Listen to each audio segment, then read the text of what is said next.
The Federal Competition and Consumer Protection Commission concerning food inflation. They have given 1 month notice to traders and other market stakeholders involved in exploitative pricing to crush the prices of goods. The newly appointed Executive Vice Chairman of the FCCPC, Mr. Tunji Bello, said this at a one-day stakeholders engagement on exploitative pricing on Thursday in Abuja. Bello gave a description of the Commission's finding that a fruit blender that was sold at a popular supermarket in Texas for $89, which is 140,000 naira, is displayed for 944,999 naira in a supermarket in Victoria Island, Lagos. Now, he said under Section 155, violators, whether individuals or corporate entities, face severe penalties, including substantial fines and imprisonment if they are found guilty by the court. At first, when I saw that amount of that blender in Texas and then the blender in Nigeria, Victoria Island, I was going to give excuses that after all, they have to import it, they have to pay for this, they have to pay for that. But then I sat and I checked the difference. Come on.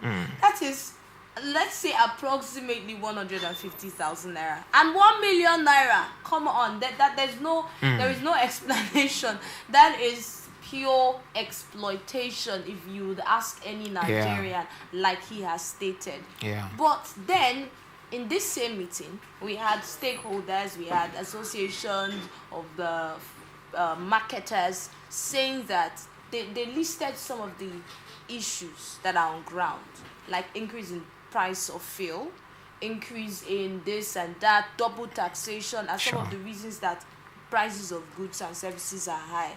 But come on, how do you talk about 150,000 and 1 million naira? Well, Annie, you want me to dive into that? I want to begin from the resultant effect, what prompted that particular hike in price. That story is like taking us back to the issue of subsidy removal, right? Now, when subsidy was actually removed, the current price of fuel wasn't the same or isn't the same. Then fuel was, you can get fuel for 3 something, right?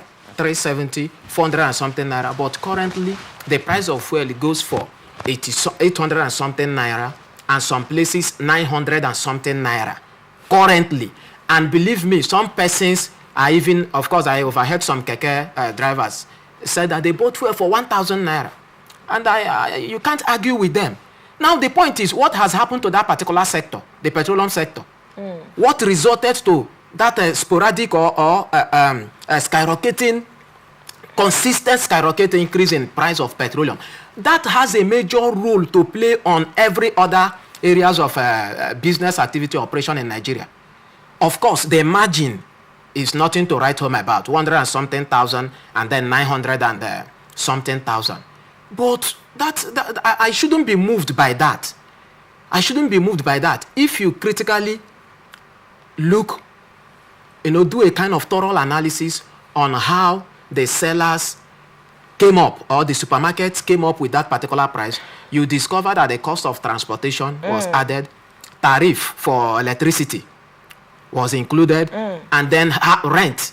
Well, so by the time you run this analysis, you discover that, of course, import duties and charges and all of that. By the time you add all of this, you discover that that same thing that was sold for, or that is selling for 100 and something thousand abroad, by the time you get it into Nigeria and then move it into your shops and your shop and all of that, it will be running to maybe nothing less than 400 to 500,000. The people will make profit. They will also add their profit. So, in as much as I agree that the margin is so much, but there is something that should be looked into. So, the 1 month moratorium period for traders to crash the price of their goods and services is like someone trying to, you already have a spot or dirt on your eyes and you're trying to remove that in another person's eyes. You cannot have something a stain on your body and you want to pick out a stain from other person. You think that's the scenario here? Yes, the federal government has a route. Like I cited an example.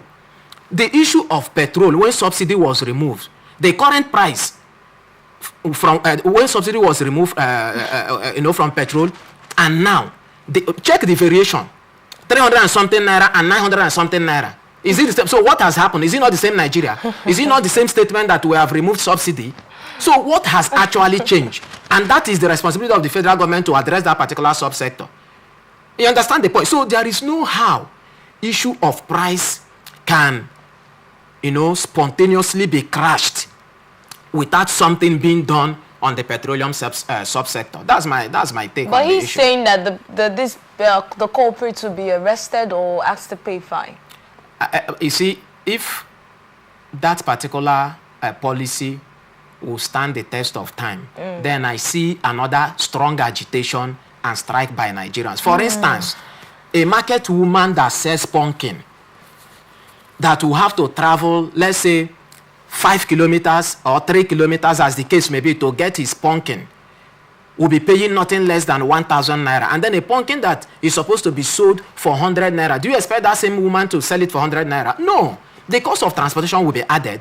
And remember, the woman is into that business so that he or she will make profit at the end of the day. So once I put in my cost of transportation, I will now put in my profit. So that once I finish selling, I can go back to the market and then use my profit to get what my family will feed on. So that is the point. Is there anything in this country that does not revolve within the ambit of petroleum price and all of that? So if this policy will be pushed up to the point that victims, of course, how will it be checkmated? How will the government checkmate this? It can only happen maybe in Abuja or in some cities, yes. It will shock you. Eh? It will shock you. Let's look about if it happens. Because if victims, if the culprits are caught, right, or apprehended, at the end of the day, if they are not arrested, they'll pay a fine, right? That's revenue generation. That is it, but... So don't joke with revenue generation. If you think it will happen only in Abuja, it will shock you. You hear it's happening in places you never saw. Well, it's not... it's a very sensitive matter. Yes. And the issue of increase in price, hike in price of foodstuff is quite alarming. It's not something any person should be happy about, but let the federal government look at the primary source. That's my own problem. I don't have issue with that. For instance, I am a farmer and then I do a kg of my mushroom for 3,000 naira. Currently, because of the cost of transportation, before I go to my farm, if I happen to use a public transport, prior to this time, is usually 100 naira, and then I will run like, okay, I will take 2 set of taxi. First 100, second 100. That's going and coming is 400 before I will get back to my office. All right? But currently, the first point, I pay 150. Then the second point, I pay 250. So should I still be selling my mushroom 1 kg for 3,000 naira? And then the raw material I used to sell produce my mushroom is not also the same. The price has also changed. So you see how these things work. And somebody will ask me, Lovely, are you not the one producing this mushroom? I'm the one producing it, but am I the one producing the raw material? Am I the one producing transportation? So that is the point. All right, I think you're speaking, but then are you saying that the traders do not have any role to play in this? No. Are you saying that we do not have people who just, inflate prices overly? We do, and that should seriously be condemned. So how do we check that now? How to check it? Like I said, if the government can lead by example. Okay, we have discovered. For goodness sake, how many filling stations have been sealed? What is the actual price of petroleum in Nigeria? Can the government come and boldly, and announce to Nigerians that this is the price of petrol, and then mandate the masses? If you see any filling station from community leadership that is not selling at that government-approved price, from community leadership, see the filling station and then get the security agency and the relevant agent on the know. Get them notified to come and do the needful. Can we hear the government do that? I'm a Nigerian, but I don't know the approved price of petrol in Nigeria. All right, let's look at the next story now. That's really sad. But we have reports